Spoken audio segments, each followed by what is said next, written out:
I grew up in Prairie, Nebraska, and went to the Army from there. And then when I got out of the Army, I went to the University of Nebraska, graduated from Ag College, got me a job as a assistant county agent in Lancaster County. I'd worked there during the summer while I was going to school, and they hired me for 3 years. Then I went to Knox County for a year, and went down to Oxarben with some of my 4-H'ers, and I was talking to a couple of guys I'd been in school with, and they told me about a deal they had out here in Hamilton County farming. And they said this guy that owned the farm's the professor down to Texas A&M, and he wanted college graduates to be on his farm. And I said, well, I'd sure like to get a deal like that.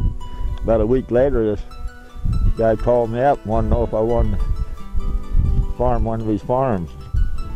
So we came down here to south of Murphy, right south of Murphy there, and the yard was full of pheasants. That sort of helped me make up my mind. And he loaned us money to operate on and stuff, and 50-50 deal, and I farmed for him for about 9 years, and then decided I wanted to place some own. And I looked around 2 or 3 places, and I couldn't swing the deal. It was 160 acres down there. And one night they called me and asked me if I'd be interested in this place. I was dealing with the FHA then, Farmers Home Administration. And I said, oh, I couldn't swing nothing like that. I can't even get 160 acres. And one day I was up this way, so I stopped in and looked at it. And I called them right up. Told them I'd sure like to have that place, and they said, oh, you're too late. We've got it all figured out for somebody else. And a couple days later they called me and wanted to know if I still wanted it, and I told them I sure do. I just fell in love with it when I seen it. Yeah, that was in 1963, and we were able to buy the place, and they loaned me money for operating expenses and the place, and to buy my herd of cattle.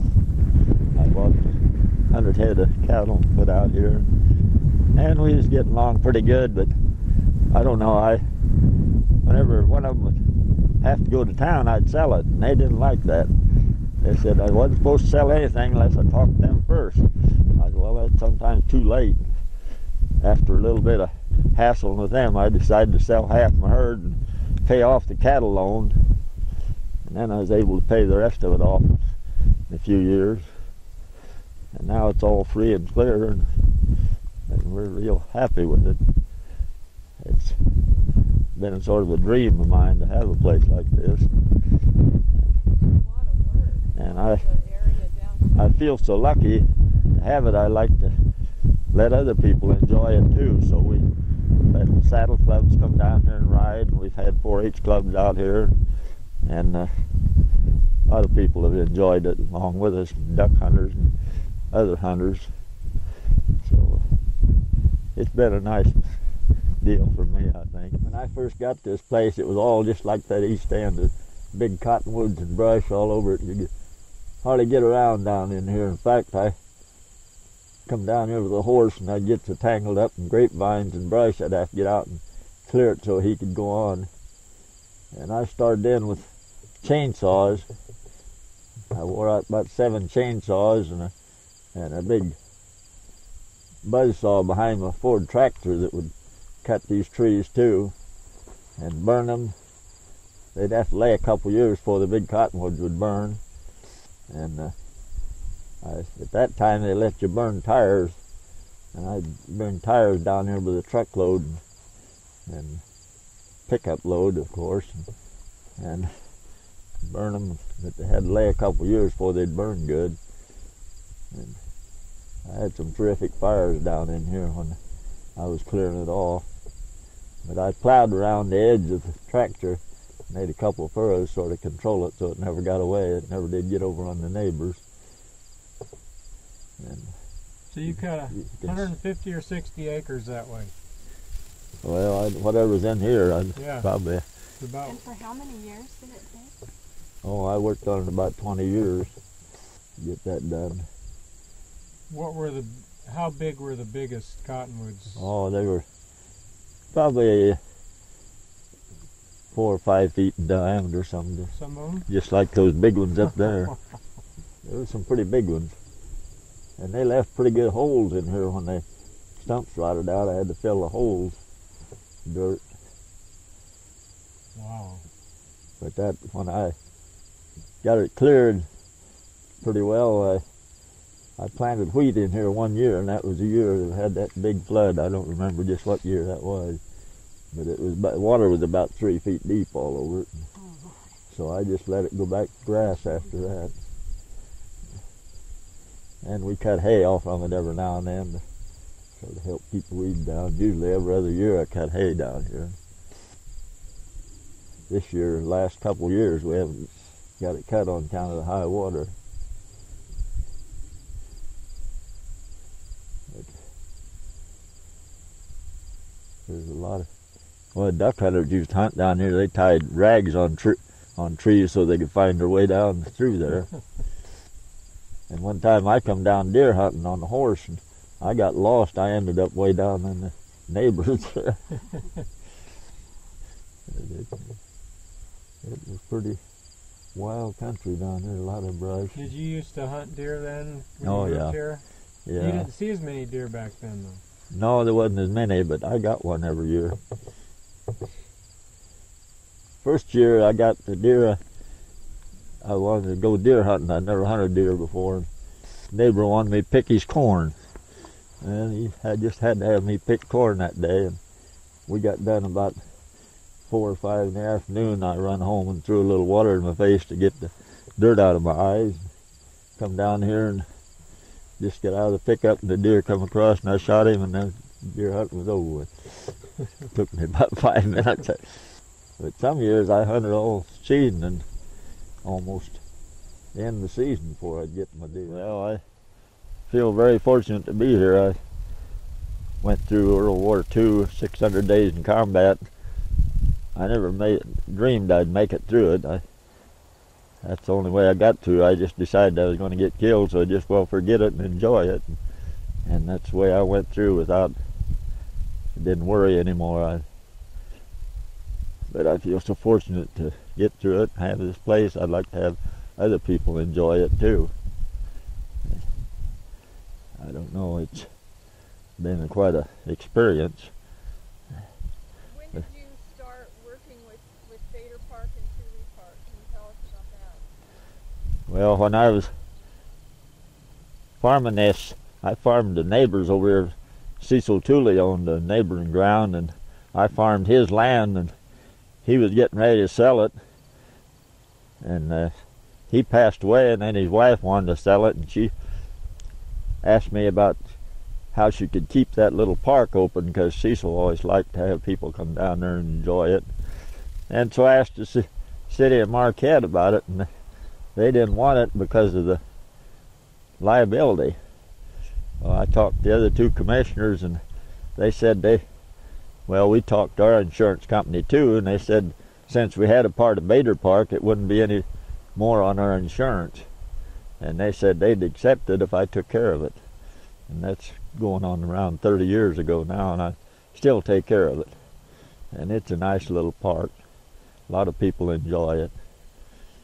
You got involved with Bader as a commissioner then? Yeah. And when did you start becoming a county commissioner? Well, that was quite a few years ago. I don't know exactly now. In the 90s? Yeah. Yeah. Well, yeah. It had to be early 90s, I guess. Yeah. But I was on the Bader Park board for a while I was a commissioner. I represented the county on the Bader Park board, and then after I got off that, well, I still take care of Thule Park. But you've always had people out here. Oh yeah, Hunting ever or since I whatever. bought this place, I've kept it pretty well open to people, 4-H groups and Boy Scouts, saddle clubs, and only thing I don't allow is snowmobiles or 4-wheelers and Jeeps running around here because of the danger of these cliffs and so forth. they're just too dangerous for people that don't know it real good. I've almost killed myself a couple of times out here. And I can see that. and I just don't like to have them out here because I'm afraid what happened to them.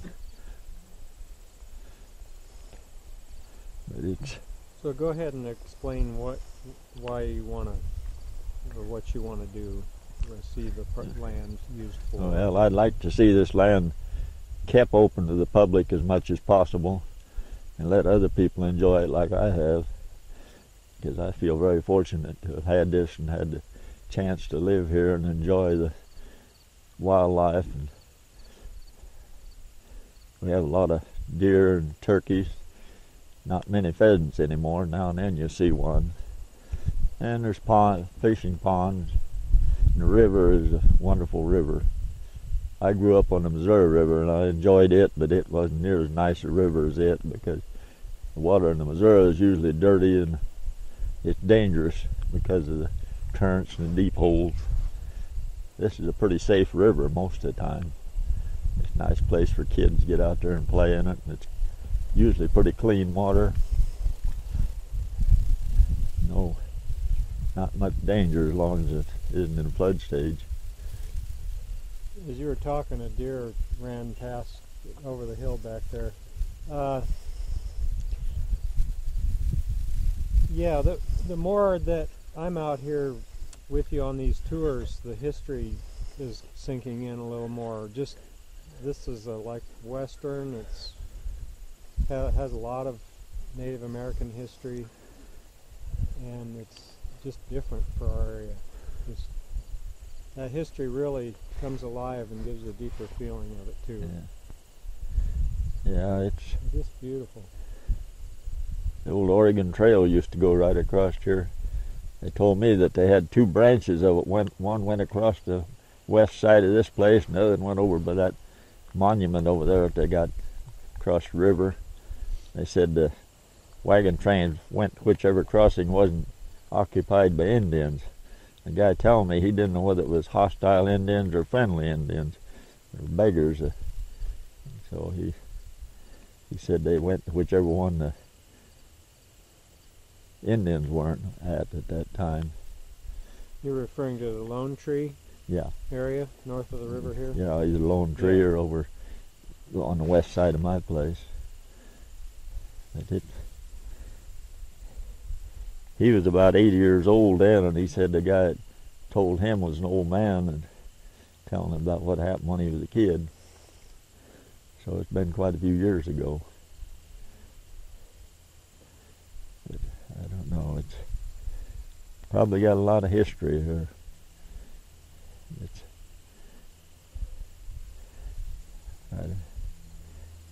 Did you hear a lot of stories about it when you bought it that would go back 20, 30, 40 years?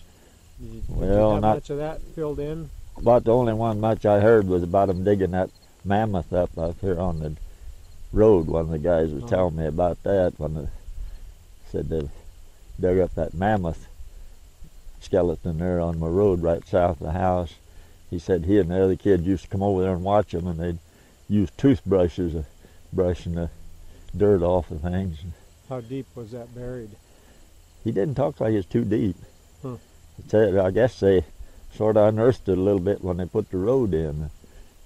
They worked on the road there. The road cut isn't very deep. No. Yeah. No, that's fascinating. It wasn't very deep, I don't think. So you were telling me earlier that after you had met Louise, your wife, during the wartime when you had enlisted, and that when you got back, you got married, and then you went to school on the GI Bill, and then you proceeded on your county extension agent job. And when you came here, your youngest, you had the children before you came here. Yes. And the youngest was about in the first grade. Yeah. So what was their reaction to coming to this incredible land? Did they run out and explore a lot? Oh, they enjoyed it. Did they get lost? Well, yeah, a couple times. In the cornfield mainly. Out looking for the kids out here? Yeah. Not down in here so much. They didn't get over this way too much.